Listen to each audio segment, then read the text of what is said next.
Bienvenidos a Escuela Sabática Fácil, desde Nicaragua con Néstor Salguera y César Vargas. Lecciones de Josué acerca de la fe. Lección número 4 para el sábado 25 de octubre de 2025. El conflicto detrás de todos los conflictos. ¿Qué tal amigos? ¿Cómo están? Sean todos bienvenidos a este espacio de Escuela Sabática Fácil. Es un gusto, es un placer el poder comentar estas lecciones que nos guían a la vida eterna con cada uno de ustedes. Como siempre, su amigo y hermano en Cristo Jesús, Néstor Salguera.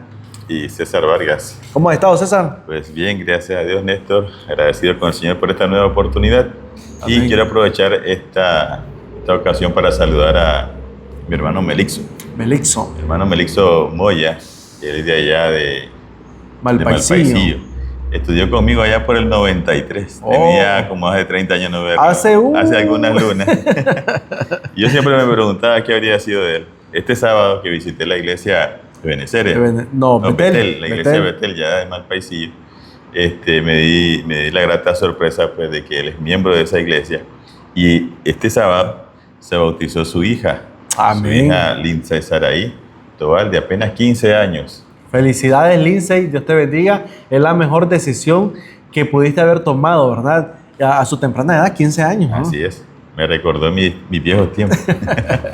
Así es. Bueno, también yo quiero enviar unos saludos a la familia, ¿verdad? Flores Reyes. Ellos son nuestro hermano César Flores y nuestra hermana Luby Reyes Durán. Ellos son miembros activos de la Iglesia Central y siempre ellos están dispuestos a trabajar y activos en la misión. Nuestra hermana Luby es directora de la Escuela Sabática. Ella es la que se encarga, César, de que nuestras cartillas lleguen, ¿verdad? Así que, hermana... Al Distrito 1. Sí, al Distrito 1 y al Distrito 2. Bueno, todo Chinandega, el Distrito Chinandega. Así que, hermana Luby, Dios te bendiga y te siga usando. Así que, un saludo, ¿verdad? Y también queremos saludar a nuestras iglesias aquí, César, en el Distrito de Chinandega, ¿verdad? Cada una de ellas que siempre nos están apoyando, siempre han estado ellos constantemente, ¿verdad? Yo sé que están orando por cada uno de nosotros, ¿verdad? Por este programa, ¿verdad? Así es. Bueno, le invitamos siempre que usted pueda estudiar su escuela sabática. Amén. No sé si todavía será posible encontrar los folletos de escuela sabática, pero si no, usted puede conseguirse la aplicación. Usted la puede bajar en su móvil. Ahí tiene la aplicación de escuela sabática y todavía tiene comentarios del Espíritu Profecía. Adicionales para que usted pueda también, ¿verdad? Entender un poco, porque a veces necesitamos de otros, ¿verdad? Para medio... Necesitamos esa luz menor. Esa luz menor, correcto. Sí, recordemos que estamos estudiando también, César, el libro Consejos sobre la obra de la Escuela Sabática de nuestra hermana Elena G. de Guay. Y el consejo para esta semana, César, lo encontramos en la página 46. Y es una cita bastante preocupante, solemne.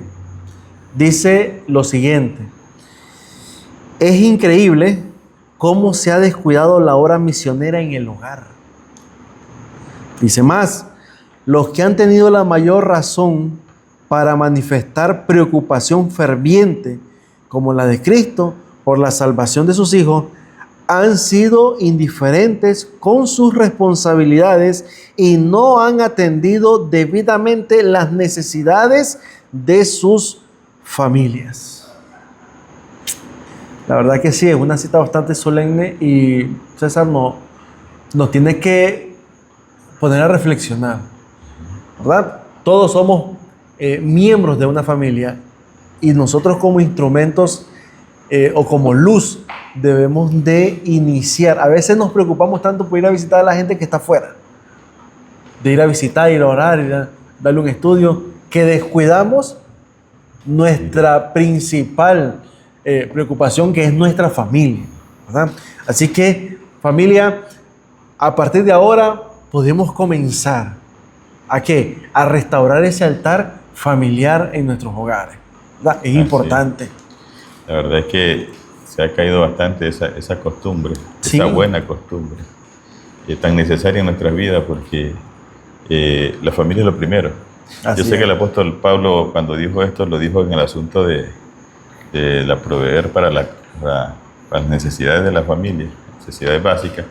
Sin embargo, él dice que el que no provee para su familia es peor que el incrédulo. Así es. O sea, debe ser nuestra prioridad la familia, ¿no? Así es.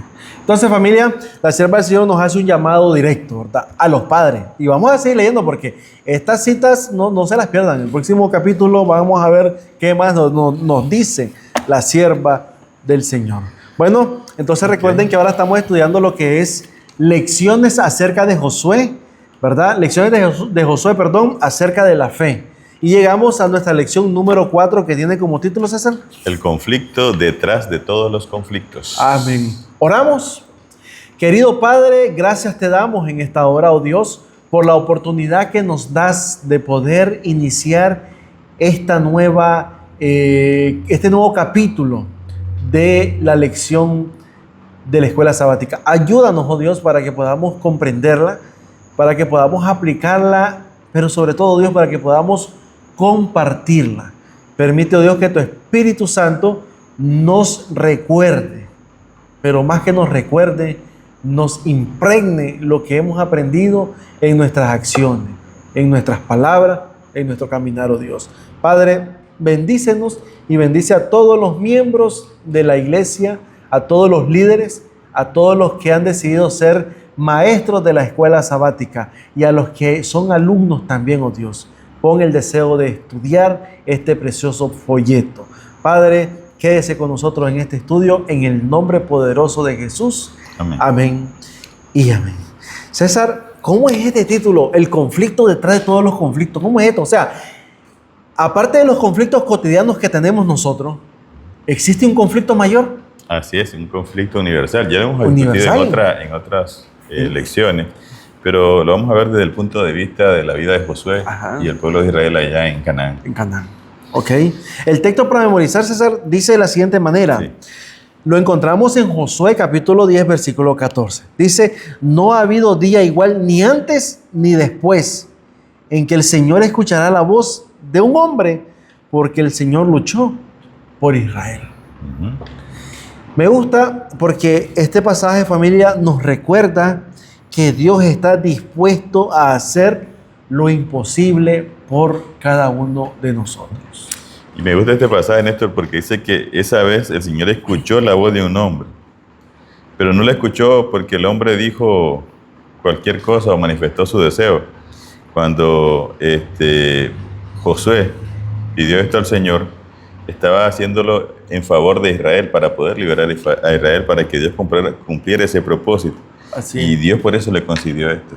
Fue cuando le dijo: detente sol. Detente sol, ahí en Gabaón. Y Luna en el valle de Ajalón. Lo vamos a ver en esta semana. Así es. Pero lo inquietante de todo esto, Néstor, es que Dios aparece acá como que Dios es el que está originando todos estos conflictos violentos. Manda a Israel a destruir naciones enteras. Y en algunos versículos el Señor le dice: mira, no perdones a nadie, ni a mujer, ni a niños, tiene que destruirlo todo. Y esto me recuerda a un señor que estuvimos platicando la vez pasada, y él me dice: para mí Jehová no es el papá de Jesús. ¿Y cómo así? Le digo yo. Es que Jehová era muy violento. Era muy tirano. Era así, él mandaba a matar, y me dijo esta cita, mandaba a matar hasta niños y todo lo demás. Y Jesús viene hablando de amor, de comprensión. De restauración. Sí, de restauración. Y entonces, y él dice: mi padre y yo somos uno. Entonces, si el papá es Jesús, dice, es tan comprensivo como él, entonces no es Jehová. Porque él no logra. Y podemos pensar, tiene razón. Claro, racionalmente, él tiene mucha razón. Pero vamos a ver qué es lo que dice la Biblia y por qué y que se dan estas cosas. Así es. Bueno, la introducción del día sábado dice: la lectura del libro de Josué nos confronta con las agresivas campañas militares llevadas a cabo por orden de Dios, lo que tú mencionabas, ¿verdad? Sí. En su nombre y con su ayuda. La idea de que Dios estaba detrás de la conquista de Canaán impregna el libro de Josué y se expresa en las afirmaciones del narrador, ¿verdad? En las propias palabras de Dios, en los discursos de Josué, en las afirmaciones de Rahab, de los espías y del pueblo. Dios aparece como el originador de todos estos violentos conflictos, como tú mencionabas. O sea, Dios es el responsable, es el causante. Ahora, algo importante que nosotros vamos a ver más adelante es que Dios no era, César, no era su propósito que Israel estuviera peleando en guerras tras guerra. El propósito de Dios era que Israel solamente pudiese aprender a depender de Dios, a creer en Dios y a obedecer a Dios, ¿verdad? Pero bueno, el hecho es que las naciones fueron barridas por Israel. ¿Y cómo Dios permite esto? Siendo un Dios de amor, si son sus criaturas también. Y estas interrogantes las vamos a ver en toda la semana. Hay un pensamiento, Néstor, en el libro, ya te digo, Conflicto y Valor. Dice que hay batallas que pelear cada día. En cada alma se combate una gran guerra entre el príncipe de las tinieblas y el príncipe de la vida. Como agente de Dios debes someterte a él para que planee, dirija y pelee la batalla por vosotros con vuestra cooperación. Y es cierto, Jesús siempre dijo que para seguirlo a él tenemos que negarnos a nosotros mismos. Y esa es la mayor lucha que tenemos nosotros. Negar lo que yo quiero, lo que yo siento, lo que yo creo que es mejor y someterlo a lo que Dios quiere. Y fíjate que me llama la atención porque Jesús nos te está pidiendo, fíjense familia, yo he llegado a la conclusión de que todo lo que Dios te pide, César, no te lo pide porque Él no lo haya experimentado, sino te lo pide porque Él lo ha hecho ya. Ahorita que mencionabas eso, donde dice que Jesús dijo, todo el que me sigue tiene que negarse a sí mismo, dice segunda de Timoteo 2:13, que Dios, aunque nosotros seamos infieles, Él permanece fiel, porque Él no puede negarse a sí mismo. O sea, ¿entiendes? Entonces es lo mismo. Entonces nos enseña, ¿verdad? Qué maravillosa. Esta realidad plantea preguntas inevitables. ¿Cómo entender el pueblo elegido? Dice, ¿cómo entender que el pueblo elegido por Dios llevará a cabo tales acciones? ¿Cómo es posible conciliar la imagen de un Dios guerrero con su carácter de amor? ¿Verdad? Ahí lo encontramos en Éxodo 34, versículo 6, Salmo 86. Sin que se vea afectada la credibilidad, la autoridad y la historicidad del Antiguo Testamento. Pero en esta semana y en la próxima semana estaremos explorando la difícil cuestión de las guerras libradas por mandato divino en el libro de Josué y en otros libros, en otros lugares, ¿verdad? Ahora, para Dios, el conflicto principal, ¿verdad? Él quiere pelearlo. O sea, que el conflicto central o el conflicto cósmico que nosotros tenemos que entender que es un conflicto cósmico, Dios ha dicho que Él lo va a pelear. ¿Entiendes? O sea, Él no te está dejando porque si tú peleas, tú vas a salir vencido. Entonces necesitas, ¿verdad? Que Cristo pelee por ti. Así es. Vamos a pasar el día domingo, 19 de octubre, y trae por título El comandante de los ejércitos del Señor. ¿Quién es ese? Vamos a leerlo porque en el libro de Josué, capítulo 5, versículo 13, César, lo tenemos ahí, ¿verdad? Josué 5:13 dice de la siguiente manera. Josué andaba explorando, César, el territorio de Jericó, ¿verdad? Salió de mañana, andaba ahí queriendo ver cómo o de qué manera, ¿verdad?, podían entrar en esa ciudad, porque era una ciudad fortificada, tenía unos muros. Era infranqueable, ¿no? Sí, no era bastante. Yo imagino a José quebrándose la cabeza, como decimos nosotros, pensando en cuál es la estrategia para poder entrar a esa ciudad o qué idea tendría Dios, porque para ellos era impenetrable. Así es. Y en ese momento se le aparece este personaje. Vamos a leerlo. Dice en versículo 13: estando Josué cerca de Jericó, alzó sus ojos y vio un varón que estaba delante de él, el cual tenía una espada desenvainada en su mano. Y Josué, mira, yo leyendo este versículo, oye, Josué era valiente. Porque dice, yendo hacia él, ¿verdad? Ella le pregunta. Se acerca. O sea, yo le hubiera preguntado del lugar donde estaba.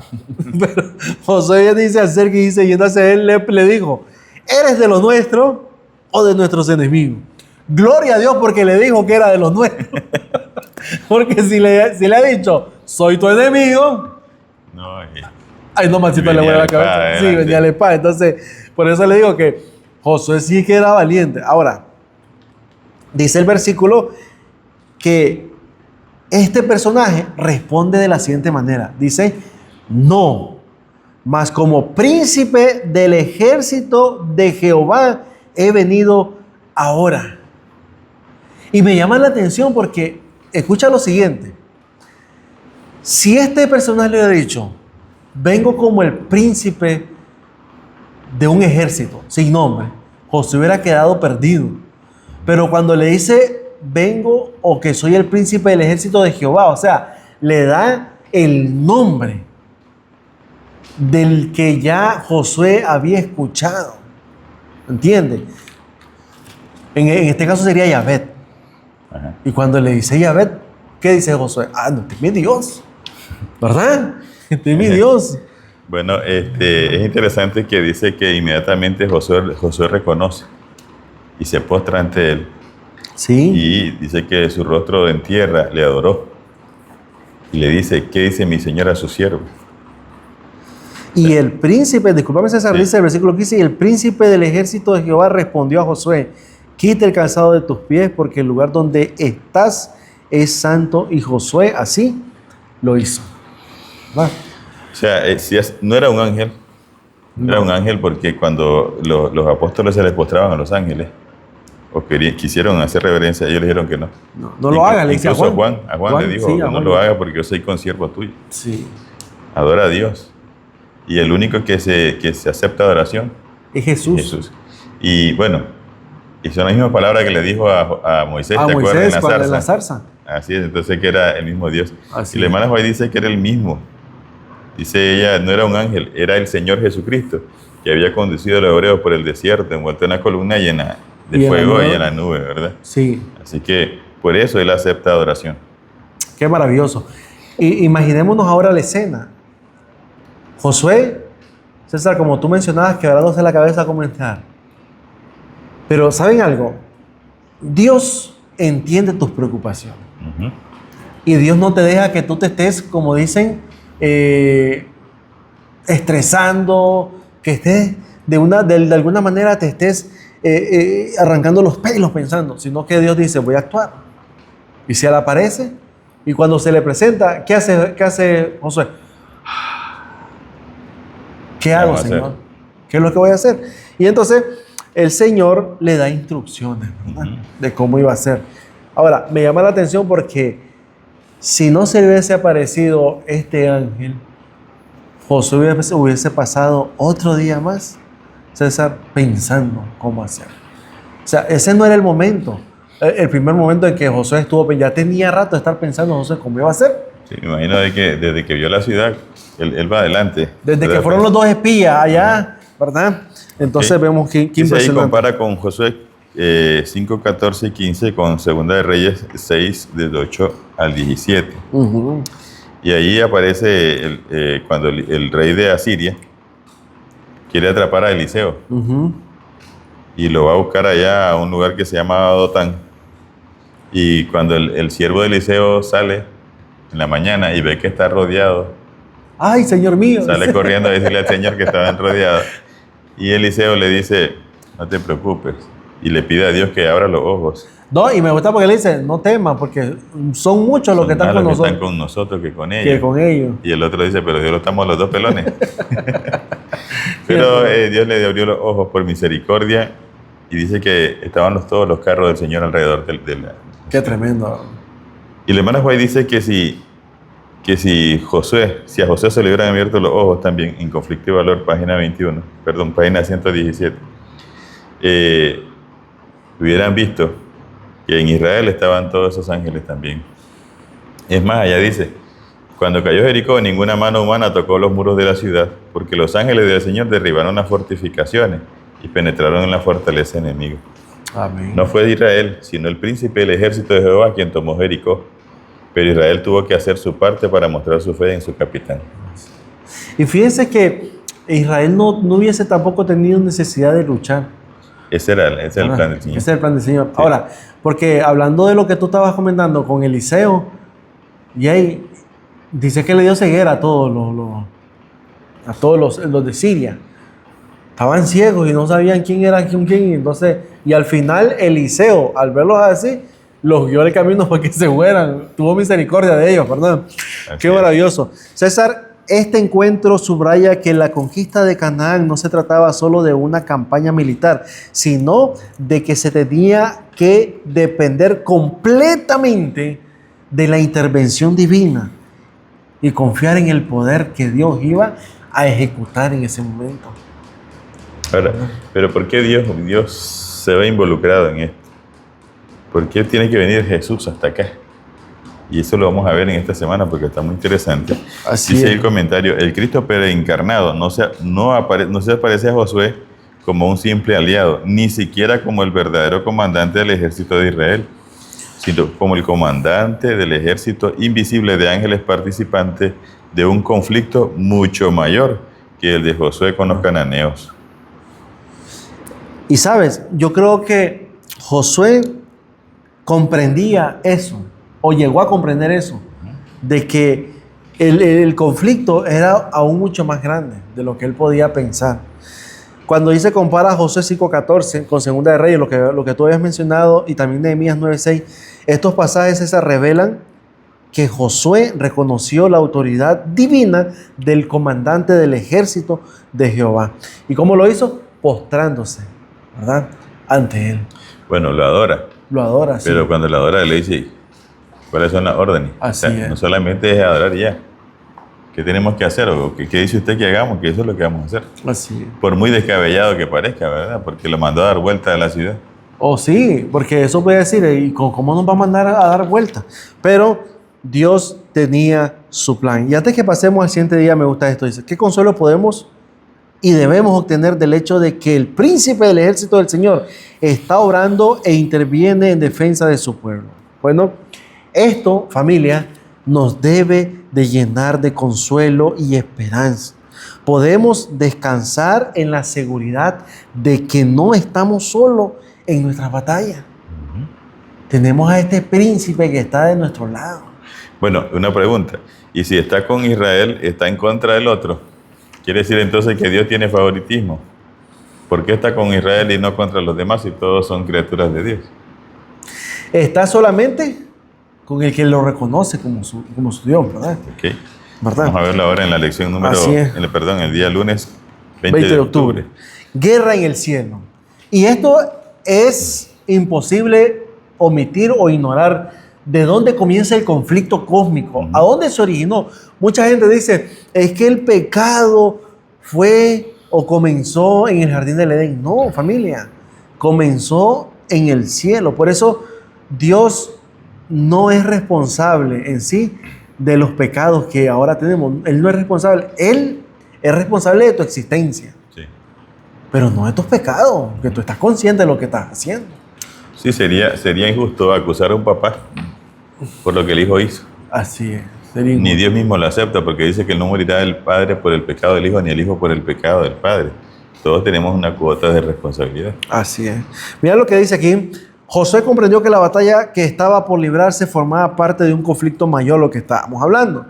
¿Qué sabemos del conflicto en el que Dios mismo era partícipe?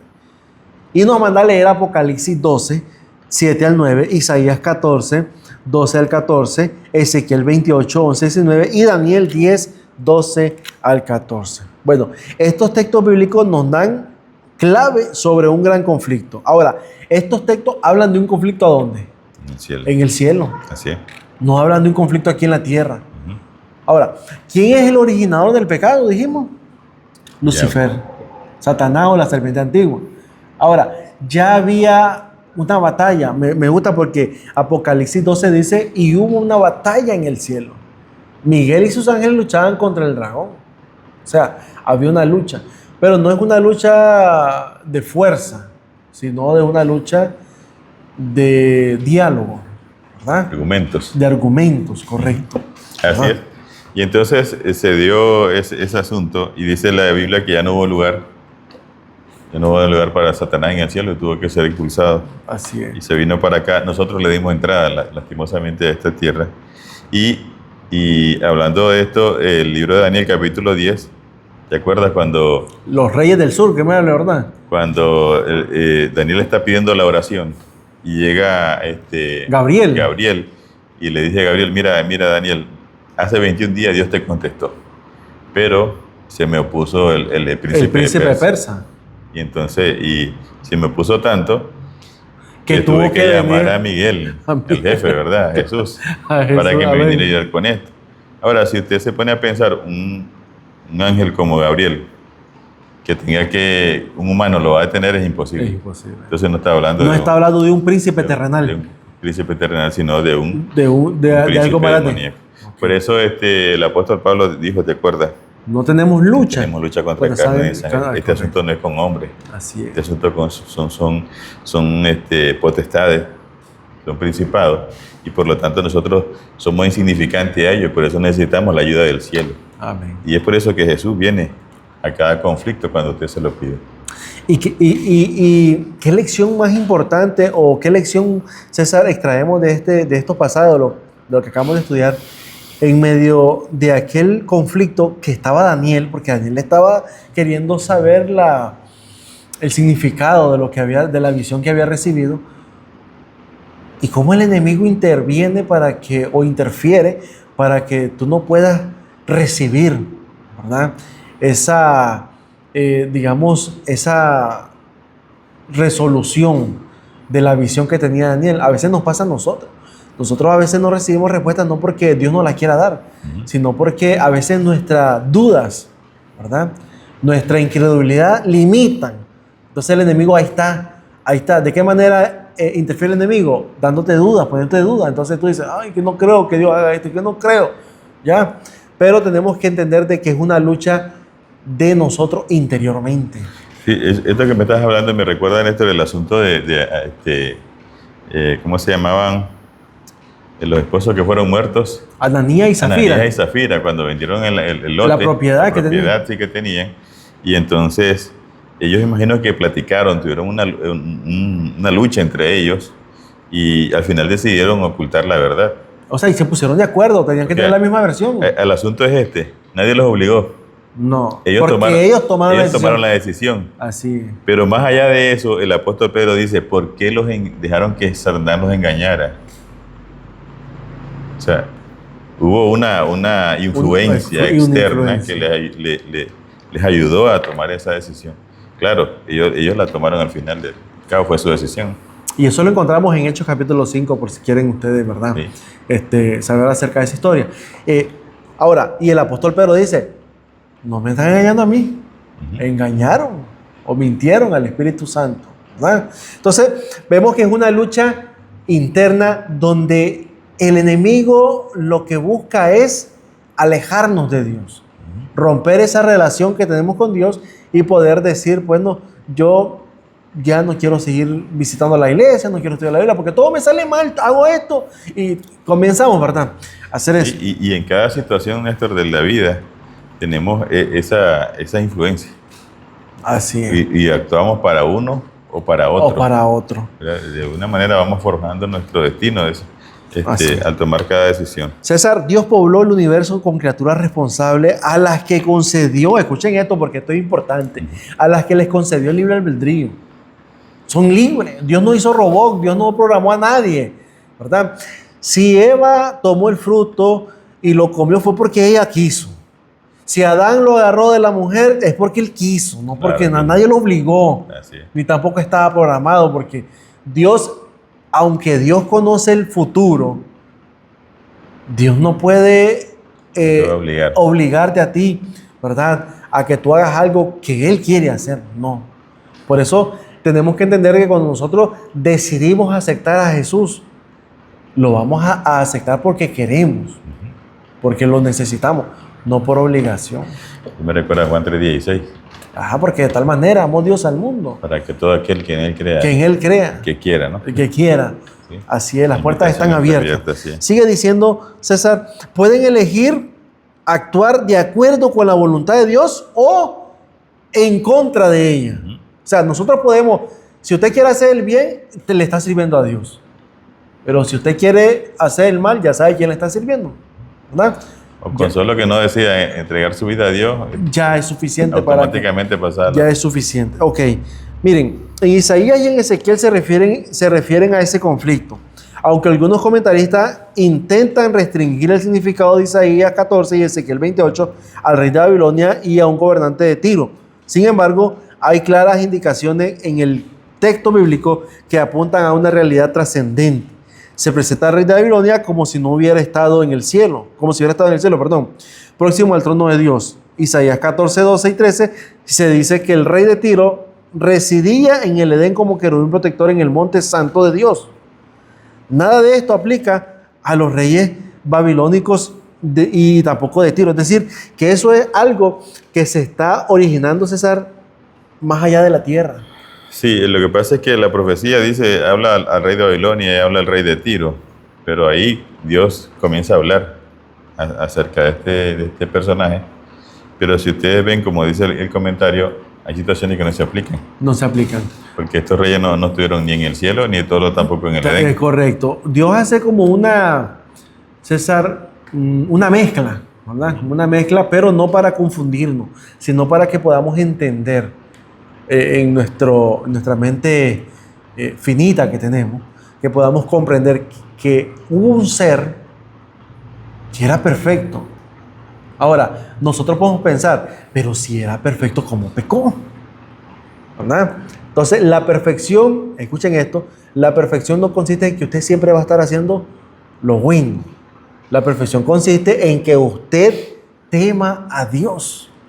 Porque acuérdate que cuando decía que Job era perfecto, no era porque el todo le salía bien, si no, no hubieran muerto sus hijos, no hubieran muerto. Para que fuera perfecto tenía que tener la aprobación de Dios, tenía que estar siempre. No, y tener también la posibilidad de errar, discernir. ¿No? Es correcto, de errar también. Porque para que fuera perfecto tenía que tener libre albedrío.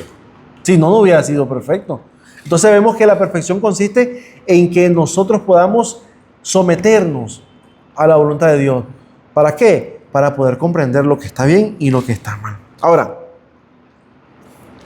según Daniel 10, hablando de este conflicto, César, que se estaba llevando ahí, ¿verdad?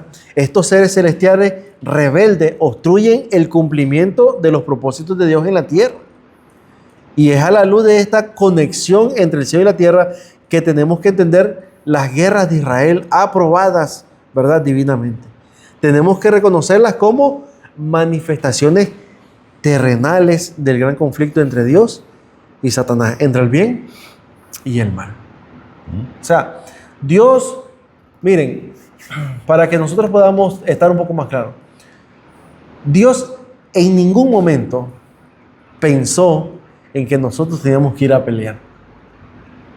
En ningún momento.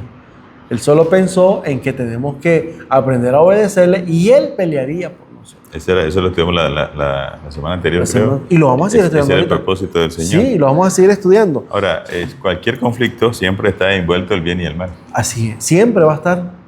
Porque todos los problemas es por algo que sucedió, una tragedia, algo, un problema, pero al mismo tiempo buscamos una solución, ¿verdad? Entonces ahí está el bien y el mal. A veces cuando nosotros, por lo menos en la vida diaria, alguien comete algún acto, ¿verdad? Cualquiera que sea, y dice, se le metió el diablo. Ajá. O sea, porque hizo una situación grotesca o descabellada. Así es. Pero, bueno, de alguna manera sí, ¿verdad? Pero fue porque él le permitió. Él permitió. O él se dejó llevar por esa situación y cometió ese acto. Sí, porque recordemos que todos esas, César, podemos llamarle reacciones negativas como ira, celos, enfurecimiento, todas esas cosas que producen violencia son del mal. Y si nosotros permitimos eso, entonces estamos siendo utilizados. Ahora, pero siempre está, como tú dijiste, discúlpame, la palabra permitir. Permitir, correcto. Siempre que tú le permites. Porque vemos el caso de Abel con Caín. Caín dice que mató a su hermano, lo llevó engañado y lo mató. Pero el apóstol Pedro dice, pues no sean como Caín, que se dejó usar por el enemigo. O sea, permitió eso. Por eso te digo, en última instancia nosotros somos quienes permitimos. Así es. Al final, nosotros somos, dice la Biblia, templo del Espíritu Santo si estamos con Dios. Así es. Pero si no estás con Dios, sos templo del otro. Ahora, me llama la atención también algo importante con lo que acabas de mencionar, no quiero que se me olvide y quiero ver si es que estoy bien. Miren, Dios no puede obligarte a que tú hagas el bien. Pero Satanás tampoco puede obligarte a que hagas el mal. O sea, al final, quien toma la decisión somos nosotros. Nosotros. Porque Satanás lo que hace es inducirte, te seduce, te dice, mira, es como que alguien te enamore y es cosa tuya si le haces caso. Igual. Una cita aquí de la hermana White dice, los que citan falsamente la palabra de Dios en un esfuerzo por sustentar el error, están siguiendo el ejemplo de aquel que engañó a Eva y tentó a Cristo en el desierto. El enemigo sustituyó las palabras de Dios por sus propias declaraciones engañosas. Sí, porque le dijo, no moriréis. Incluso, no vas a morir. O sea, si usted está predicando y usted insiste en algo solo para que se apruebe lo que tú estás haciendo que está mal. Para que crean, sabiendo que no es así, para probarle a las personas, está directamente en contra de Dios. En contra de Dios, así es, qué maravilloso. Dice aquí en la parte de abajo de qué manera vemos la realidad de esta batalla cósmica entre el bien y el mal en el mundo que nos rodea en nuestra propia vida. Bueno, nosotros la podemos ver en muchos aspectos de nuestras vidas. Por ejemplo, César, en las decisiones que tomamos diariamente, cuando elegimos hacer lo correcto o lo incorrecto. Y también cuando vemos las noticias. Ahora nosotros podemos ver cuántas atrocidades hay en las noticias. O sea, un conflicto cósmico gradual grande. Sí, a medida que se acerca el tiempo del fin, va a ser más violento, porque la Biblia dice que el Espíritu de Dios se va a retirando, no porque quiera, sino porque la gente ya no está interesada en ya escuchar. La gente ha rechazado, ¿verdad? Bueno, aparte de que hubo esa guerra en el cielo, esto nos muestra entonces, César, que el Señor es un guerrero. Nos dice martes 21 de octubre. Nos manda a leer Éxodo 2, 23 al 25, Éxodo 2, Éxodo 3, Éxodo 3, 11, y dice qué significa el hecho de que Dios es un guerrero. Bueno, a mí me gusta el capítulo 15 de Éxodo, el versículo 3, porque dice que Jehová es un varón de guerra, pero no un hombre despiadado, no un hombre violento, como nosotros podemos pensar, sino es un hombre de guerra, porque él lucha no contra los hombres, sino por los hombres. Por los hombres contra los demonios. Cuando acuérdate de las 10 plagas de Egipto que estuvimos viendo la vez pasada, cada plaga era contra un dios. Un dios de Egipto. Y el apóstol Pablo, y también ahí lo dice en Éxodo 32, 17, que cada dios que se formaba era un demonio. En realidad, dice el apóstol Pablo, ustedes le están sacrificando no al ídolo, sino a un demonio. A un demonio. Así es. Directamente lo dijo, ¿verdad? Y es importante también entender de que en estos textos vemos a Dios como un guerrero que lucha por su pueblo y que también, no solamente César, como tú decías, como un Dios tirano, sino que hace que su pueblo pueda sentirse protegido de este guerrero como un hijo a su padre. Lo que pasa es que en el tiempo de, bueno, lo dice aquí el comentario, durante la prolongada permanencia en Egipto, los israelitas olvidaron al Dios verdadero de sus antepasados, como demostraron muchos episodios del peregrinar en el desierto, y habían incorporado elementos paganos en sus prácticas religiosas, según Éxodo 32, 1 y 4, que tiene que ver con el becerro, ¿verdad? Así es. Cuando el pueblo de Israel clamó al Señor bajo la presión de los egipcios, el Señor intervino en su favor en el momento oportuno. El conflicto descrito en los primeros 12 capítulos de Éxodo fue mayor que una simple lucha de poder entre Moisés y Faraón, ¿verdad? Así es.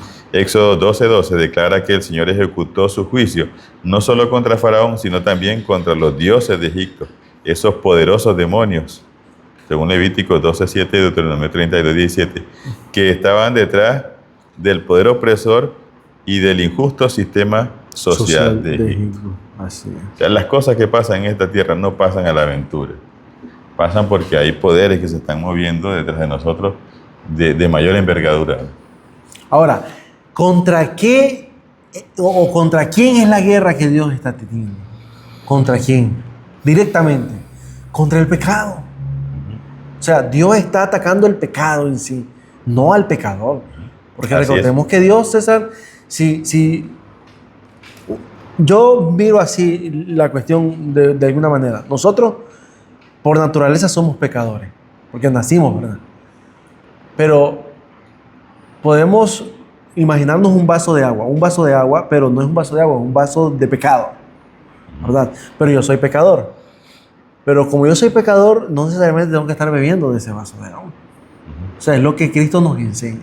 De que a pesar de que usted es pecador, usted puede desistir de seguir tomando ese vino o esa agua de pecado. ¿Para qué? Para que no pueda ser exterminado. Porque Dios lo que quiere destruir es ese vaso de agua. Es lo que ha infectado. Es lo que estaba pensando ahorita en otra imagen, porque cuando Dios no pelea, como tú dices, con el pecador, sino contra el pecado, porque el pecado te está haciendo daño. Es correcto. El pecado te está destruyendo y al final te va a llevar a la muerte. Como cualquier padre, si ve a su hijo en problemas, suponete que un animal, una serpiente esté por ahí y representan una amenaza para ese hijo, inevitablemente tienes que apartarla. La lucha no es contra el hijo, es contra la serpiente que está ahí. ¿Me entiendes? Automáticamente. Ahora, ¿qué no, César? ¿Qué nos revela esto? Que Dios nos ama aún siendo pecadores. Bueno, él mismo lo dijo. ¿Ah? Aún siendo pecadores. O sea, Él nos ama, pero Él no va a consentir que sigamos viviendo de ese vaso de pecado. Él dice, deja ese vaso. Es que la separación de eso es tu respuesta. Es como un triángulo así, mira. Como un triángulo, ¿verdad? Dios, el hombre, el pecado. Entonces, cuando nosotros nos acercamos al pecado, Dios se retira de nosotros, porque eso es lo que divide, ¿verdad? Es como una pared. ¿Y que tú elegiste? Tú elegiste, correcto.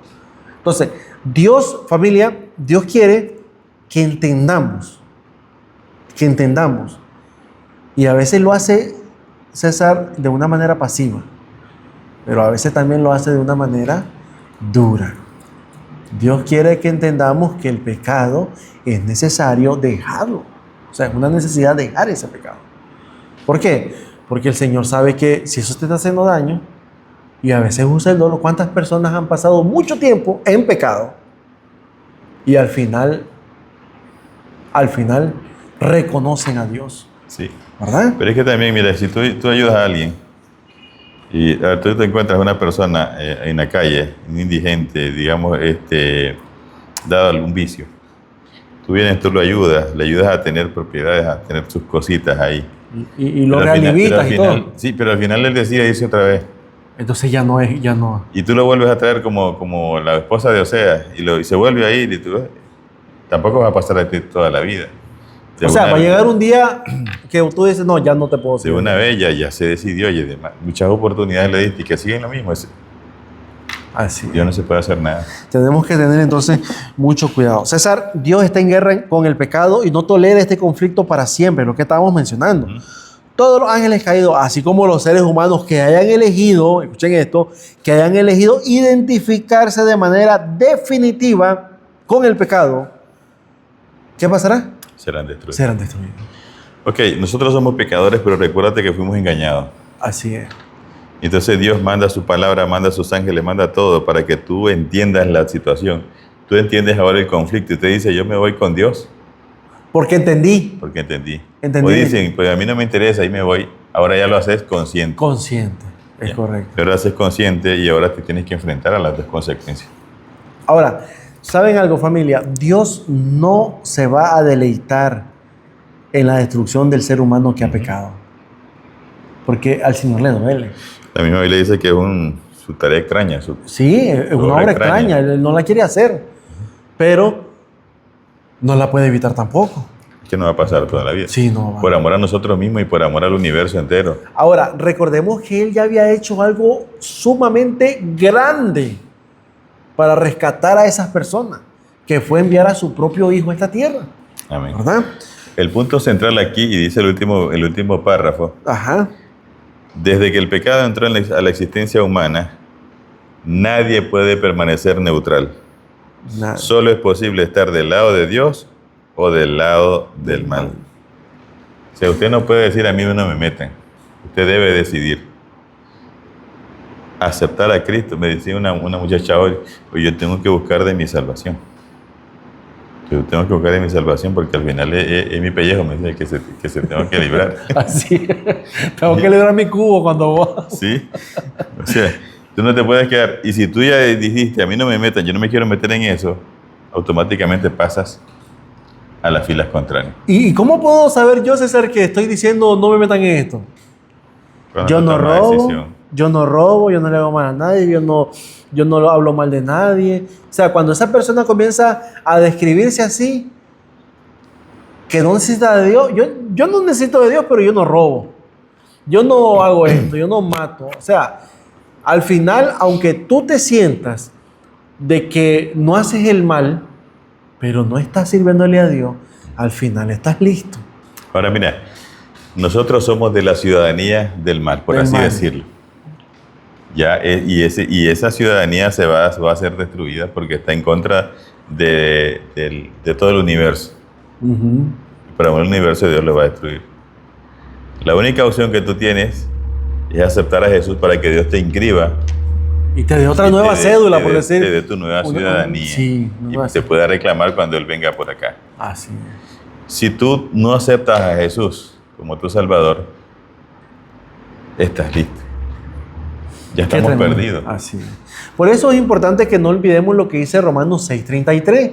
Dice, porque la paga del pecado es la muerte, más la dádiva de Dios es vida eterna en Cristo Jesús, Señor. ¿No es? Entonces, ¿qué es lo que nos está diciendo? Solo hay dos patrones. ¿Le servís al pecado? ¿Con qué te paga? Con la muerte. Con la muerte. ¿Le servís a Cristo? Con la vida. Con la vida. O sea, está tan claro. ¿A quién le vas a servir? Pero tenés que tomar una decisión. Por eso te digo, o sea, está tan claro que tú tienes que decir, no. Y el pecado te dice de un solo, ¿me quieres trabajar? Y tú dices, sí. Bueno, ya sabes, ¿qué te pago con la muerte? Segunda de Timoteo 1:7, el apóstol Pablo dice, a nosotros Dios no nos dio un espíritu de cobardía. Amén. Sino uno de dominio propio. Uno que echa para adelante, uno que se arriesga con el Señor. Así es. Bueno, pasamos al día miércoles 22 de octubre, César. El Señor luchará por nosotros. ¿Ven? Amén, así es, pero siempre hay un pero. Así es. Y lo vamos a ver. Según Éxodo 14 y 25, ¿cuál era el plan original ideal de Dios respecto a la participación de los israelitas en las guerras? Según estos textos, César, el plan original de Dios era que los israelitas solamente confiaran plenamente en Él. Y Él se iba a encargar de pelear por ellos. Ese era lo original. Solo me recuerda cuando el rey César, Josafat, sí. Allá en Segunda de Crónicas, capítulo 21 por ahí, dice que cuando llegaron aquellas cartas de amenaza de aquellos pueblos, dice que lo primero que hizo fue orar al Señor y decirle, Señor, estoy listo. ¿Verdad? Y que era una millonada de gente que venía contra su pueblo. Sí. Y me gusta esa historia, Néstor, porque él va al templo y le dice, mire, Señor, lo que me mandaron a decir esta gente. O sea, él platica con Dios como que está con otra persona física. Y así debería de ser nuestra relación con Dios. Amén, ese es el punto. ¿Verdad? Y le dice, mira, me mandaron estas cartas, Señor. Y entonces el Señor las leyó y se quedó de brazos cruzados. No. Dice que le dio paz a Josafat por un tiempo. No se escuchaba guerra, porque Dios pelea. Pero ¿qué hizo Josafat? Reconoció a Dios, confió en Él y le dijo al pueblo, miren, que no tenemos nada que hacer. Hay que humillarse al Señor y hay que buscarle, nada más. Y el Señor fue que actuó. Así es, esa es la idea. Ajá. La idea es que usted pueda confiar en el Señor y Él va a resolver. Y para nosotros también la misma situación. Así es. A veces hay conflictos que no le llamamos salida. Y si tan solo pudiéramos creer, por eso el Señor decía, si tan solo tuvieran fe como un grano de mostaza, ustedes harían grandes cosas. Y por eso, y me llama la atención porque hay que caer en la realidad. Miren, nosotros podemos estar hablando de estas batallas, ok. Claro, eran batallas bélicas que ahora ya no las vemos. Pero, ¿qué hay una batalla contra el cáncer? Un cáncer de mama, un cáncer de pulmón, una noticia de que estás desahuciado, que no hay nada que hacer por ti, una enfermedad terminal. O sea, es una batalla. Y como la batalla es tuya, o sea, personal, pero también afecta a tu familia. Porque si tu familia o tu hermano, tu primo, tu mamá, tu papá, tu hijo está pasando por algo, tú no puedes quedarte ahí, es que él mire cómo hace. No, tú estás también allí. Te involucras en el asunto. Te involucras. Entonces, como afecta a toda la familia, pero quien tiene y debe, escuchen esto familia, porque esto es importante, quien tiene y debe depender y confiar en Dios es la persona que está en carne propia sintiendo lo que está pasando. Es que sí, o sea, ¿entiendes? Es que es tu vida, digamos, que está en juego en ese momento. Así es. Es tu destino, porque si te vas a morir y morir sin Cristo, estás perdido. Ahora, César, no solamente se trata de que si vas a morir. ¿Cuántas personas han sido levantadas por el poder de Jesús cuando se entregan en ese estado? ¿Me entiendes lo que te digo? Hay personas, nosotros hemos visto personas en estado vegetal. Sí. Y Dios las ha levantado. Bueno, pero por otra parte, si no lo hace ahora, la promesa está que lo va a hacer cuando Jesús venga. Sí, correcto. O sea, al final tú vas a decidir por algo que va a ser de beneficio en tu vida, sea en esta vida, aquí, o sea cuando Cristo venga. Así es. ¿Verdad? Qué tremendo. Ok, la hermana White dice ahí, en el tercer párrafo de la lección del miércoles, interpreta esto como una expresión del hecho de que Dios no quiso que obtuvieran posesión de la tierra por la guerra, sino mediante una obediencia estricta a sus mandamientos. Moisés le dice en el versículo 14 de Éxodo 14, Jehová peleará por vosotros y ustedes quédense quietos. Estén tranquilos. Estén tranquilos.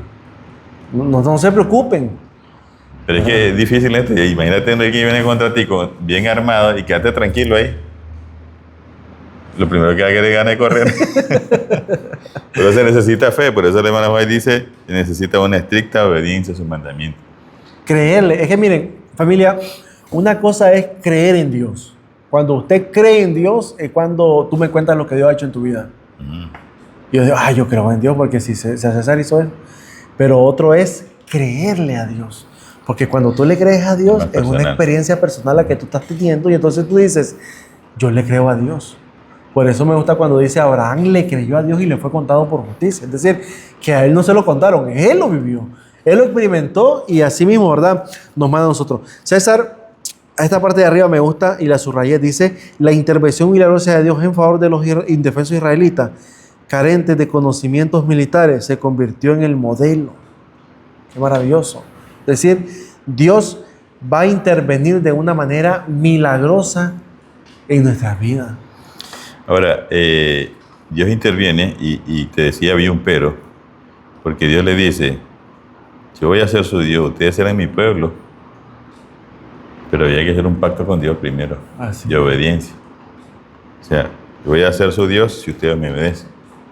Si ustedes no me obedecen, lamentablemente no voy a poder. Sí, y por eso le decía a Moisés, ese es tu pueblo que salió de allá, está de rebelde. Así es. O sea, ya no lo reconocía como suyo. Ya no lo reconozco así es. Sí, entonces Dios luchará por nosotros siempre y cuando nosotros estemos obedeciendo. Mira lo que dice la parte final, dice, de acuerdo con el plan ideal de Dios, ¿verdad? ¿Cuál es el plan ideal de Dios? Israel nunca necesitó luchar. Fue la incredulidad de ellos expresada después del éxodo, lo que llevó a Dios a permitirle, escuchen esto, a permitirle participar en la guerra contra los cananeos. Así como no necesitaron levantar una sola espada contra los egipcios durante el éxodo, nunca les habría sido necesario luchar para conquistar Canaán, como dice Deuteronomio 7, 17 al 19. Y la sierva del Señor dice, si los hijos de Israel no hubieran murmurado contra el Señor, Él no habría permitido que sus enemigos hicieran guerra contra ellos. Hubiera sido como la historia de Senaquerib, allá en Segunda de Reyes capítulo 19 y Segunda de Crónicas capítulo 32. Cuando llegó Senaquerib y le dijo a Ezequías un montón de cosas, ni Dios no te va a salvar, si no ha salvado a ninguno de los otros dioses, que no te engañe Jehová, le dijo el mismo. El mismo es. Y vino Ezequías también, fue a la casa del Señor y le dijo, mire Señor, esto me mandan a decir. Le presentó las cartas, todo le leyó. Y Dios le dijo a través de Isaías, no te preocupes, que ese tipo, así como vino, se va a volver. Y ni una, no entrar, es que no entrarle. Y fue cuando mandó un ángel, ¿no? Un angelito ahí mató a 185,000 y cuando amanecieron solo cadáveres había. Familia, las historias bíblicas no son historias, son testimonios que nosotros tenemos que apreciar para poder avanzar en esta vida difícil. Sí. Ahora, Néstor, mira, uno piensa como Israel y uno se alegra, pero pensar por el otro lado, en caso de los asirios, ¿por qué Dios mató a tanta gente? Bueno, ellos sencillamente ya habían tomado su decisión. Dios siempre demostró darle tiempo a todas las personas, incluso a los cananeos, como lo vamos a ver en la próxima lección. Así es. Le dio mucho tiempo para que... Le dio prórrogas, por decir así. Ajá. Imagínate que cuando le dio la promesa a Abraham pasaron 400 años y hasta después le dio la... Ya le entregó la tierra, así. porque esos 400 años fueron de gracia para los cananeos. Para que ellos pudieran y ellos habían escuchado del Señor. Así es. Familia, aunque en el tiempo de Jesús no había guerra, Jesús luchó por mucha gente. Dio vista a los ciegos. Le quitó enderezó a aquella mujer encorvada que estaba luchando. Muchos endemoniados. Muchos endemoniados fueron libres por el poder de Jesús. Es decir, solamente ellos confiaron en Jesús y Jesús peleó sus batallas. Es igual ahora nosotros. Tenemos a un Dios que está dispuesto a pelear por nosotros. César, la segunda mejor opción. ¿Cómo es esto? La segunda mejor opción. Dice, lee Éxodo 17, 7, 13 y Josué 6, 15 al 20. ¿Qué similitudes encuentra en estos dos relatos bélicos? ¿Y en qué se diferencian? Bueno, Éxodo 17, vemos a Moisés en el alto de la montaña, ¿te acuerdas? Cuando estaban peleando con los amalecitas. Así es. Y entonces ocurría algo con Moisés, claro, se rendía la mano de estar aquí. Y tuvieron que ponerse dos a la par ahí para sostener en los brazos. Aarón y pero otro, creo que no me acuerdo. Algo así. Bueno, ellos estaban allí, ¿verdad? En la montaña. Y los israelitas ganaban la batalla. Ajá. Y ahora con Josué, ¿qué pasa? Dice que ellos tienen que dar vuelta a la ciudad. O sea, lo que ellos tenían que hacer eran dos cosas. Obedecer a Dios y confiar en Dios. Nada más. Mira, en Éxodo capítulo 17, cuando Amalek ataca a Israel, dice el hermano Juárez que Dios permitió esto porque ellos estaban murmurando contra Dios. Si no, Dios, aunque Amalek lo tenía en la mira, Dios no lo hubiera permitido. Pero por la murmuración, Dios le permite. Y bueno, y se da la lucha. En el otro, Dios le dice que den 7 vueltas, aunque parece ilógico y parece absurdo. Ellos obedecen y dan las 7 vueltas, las 6 vueltas y las 7 el séptimo día. Y los muros se caen solos. Entonces, mientras Israel murmura y va renegando contra Dios, vienen más. No porque Dios lo quiera, sino porque ellos mismos están permitiendo porque eso. ellos lo permiten. O sea, cuando tú murmuras contra alguien, estás en contra de esa persona.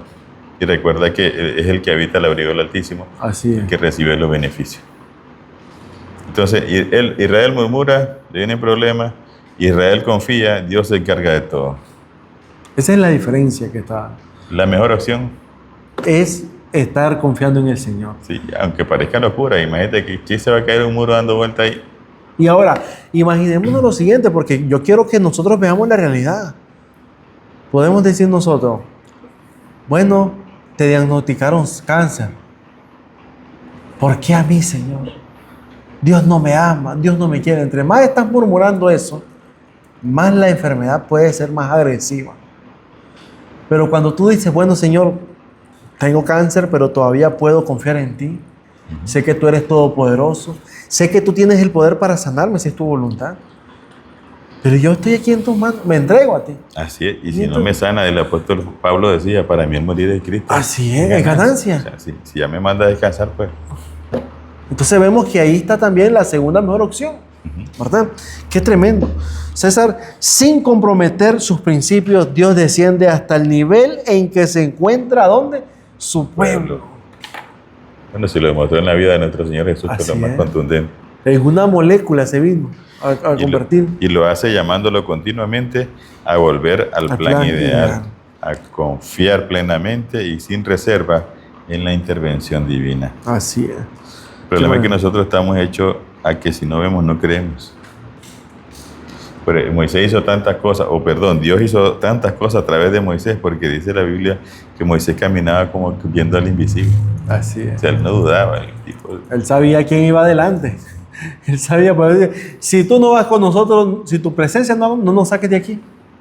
Ahora aquí no veamos. Aquí me quedo. ¿A qué me voy a mover si no vas a ir conmigo? final iba a perecer. Así es.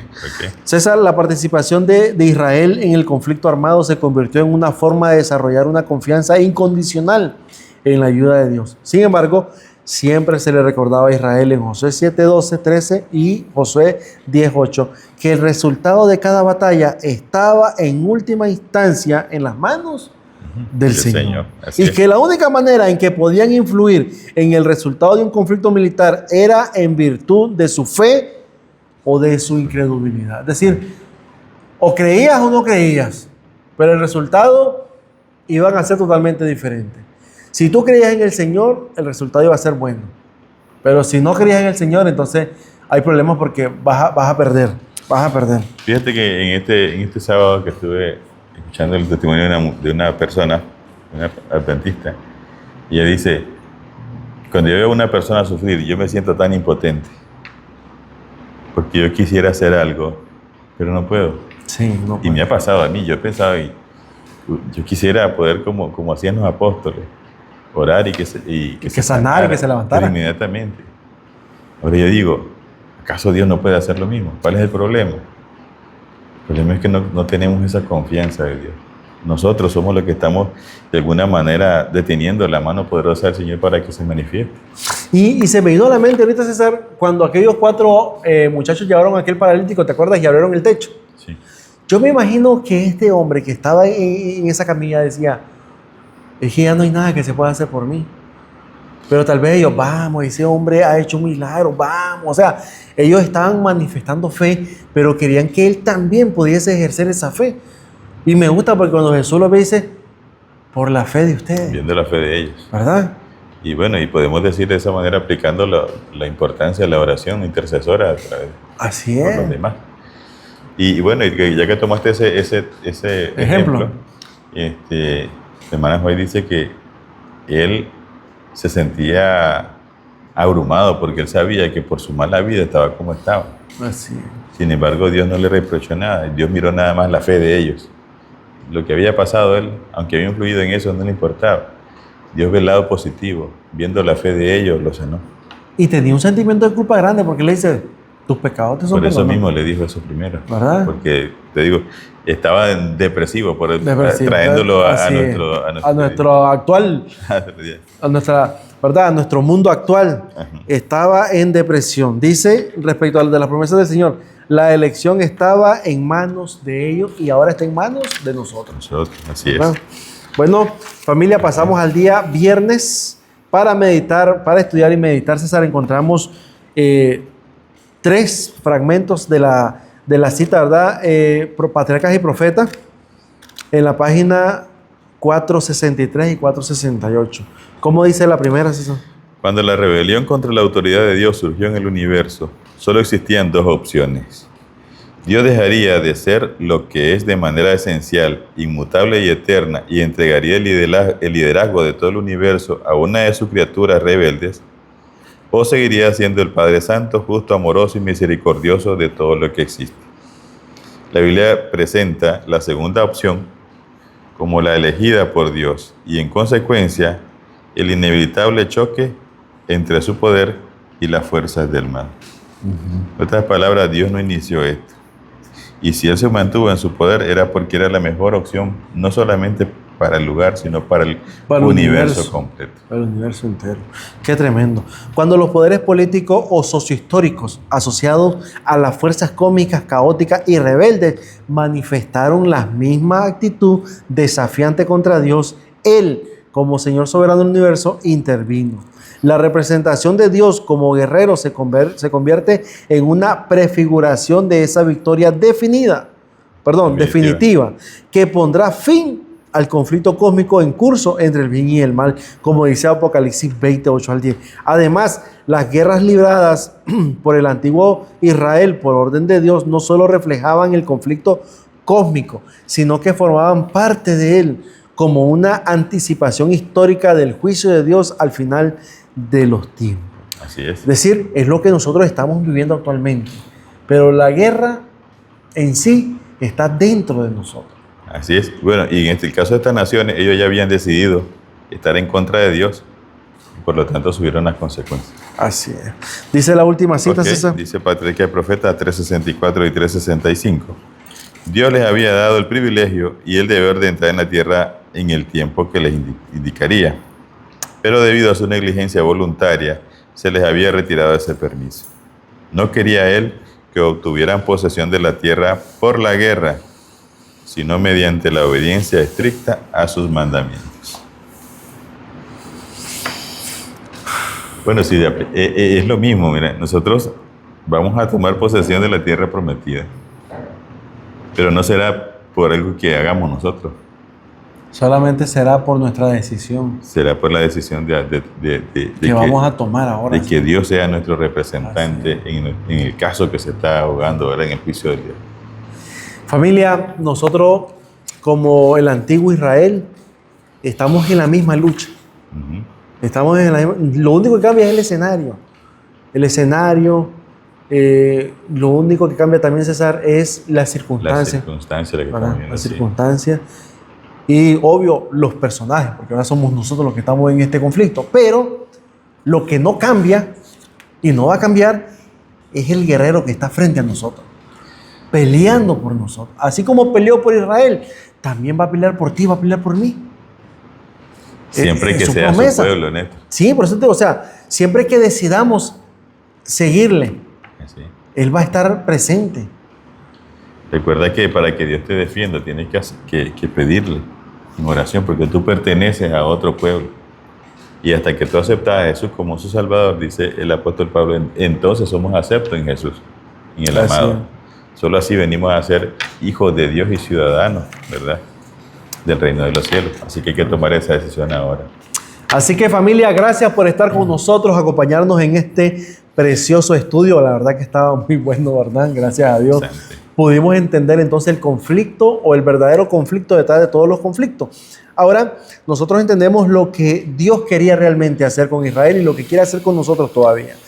Familia, preparémonos para la próxima lección, que entramos, César, al mes 11 ya, mes de noviembre, para el 1 de noviembre. Tiene un título también maravilloso: Dios pelea por ustedes. Una continuación. Sí, es la continuación de lo que vamos a estudiar. Dios pelea por ti, pelea por mí, siempre y cuando nosotros decidamos darle a Él, ¿verdad?, esa oportunidad, porque hablemos de nuestras decisiones. Familia, entreguémonos a Jesús, que es lo mejor que podemos hacer en esta tierra. Es lo mejor que está. Dice la gente, todo está caro, el arroz está caro, los frijoles está caro, el jabón está caro. En el negocio que estoy. Pero lo compran. Y la salvación que está gratis nadie la quiere. ¿Ah? ¿Verdad? Es que la idea que tenemos nosotros es que si está barato, o es porque está vencido. o es porque está pronto a vencerse. Ya está malo, ya. La salvación no va a, digamos, ni a subir de precio, porque ya el precio que se dio de la salvación es la sangre de Jesús. Entonces ese es un precio que no lo podemos alcanzar, nosotros no podemos pagar eso. Está pagado por adelantado. Ya eso está pagado. Solo basta acercarte a Cristo y reconocerlo como tu Señor y Salvador, y entonces obtienes la salvación. Amén. ¿Verdad? Así que, familia, Dios nos bendiga. César, ¿puedes despedirnos en oración? Vamos a orar. Nuestro Dios, te damos gracias porque en tu santa misericordia decidiste, Señor, mantener el control del universo. Amén. Lo hiciste por amor a nosotros. Gracias, Señor, porque aunque sufrimos en esta tierra las consecuencias del pecado, nos ha dado la opción, Señor, de obtener la salvación en Cristo Jesús. Gracias porque pagaste todo lo que se debía y ahora nosotros solo tenemos que aceptarte, Señor, para que tú puedas tomar cartas en el asunto y librarnos de este destino, oh Dios, de muerte que el pecado nos ha sumido. Y poder cambiarlo, Señor, por uno de eternidad, de vida eterna. Amén. Oh Dios, queremos pedirte que tu Espíritu Santo siga haciendo su obra en nosotros, nos mantenga firmes, nos mantenga de tu parte, que las situaciones de esta tierra, Señor, lejos de apartarnos, nos acerquen más a ti, que nos enseñen a confiar en usted y a esperar la salvación que solo viene de Jehová. Amén. Bendice a cada persona que nos ve, Señor, que nos escucha a través de este programa, para que ellos también aprendan de ti, para que ellos tomen la decisión de servirte, Señor, y aspiren a una vida eterna en Cristo Jesús. Amén. Gracias, Padre, por todo. En Jesús se lo pedimos. Amén. Amén. Amén. Dios les bendiga, familia. Nos vemos en el próximo episodio de Escuela Sabática Fácil. Hoy está. Creo que no llevamos más de la hora, Sí, ¿sí, ahora? ¿Ah? Creo que no llevamos más de la hora. Quiero ver. No, 1 hora, 9 minutos.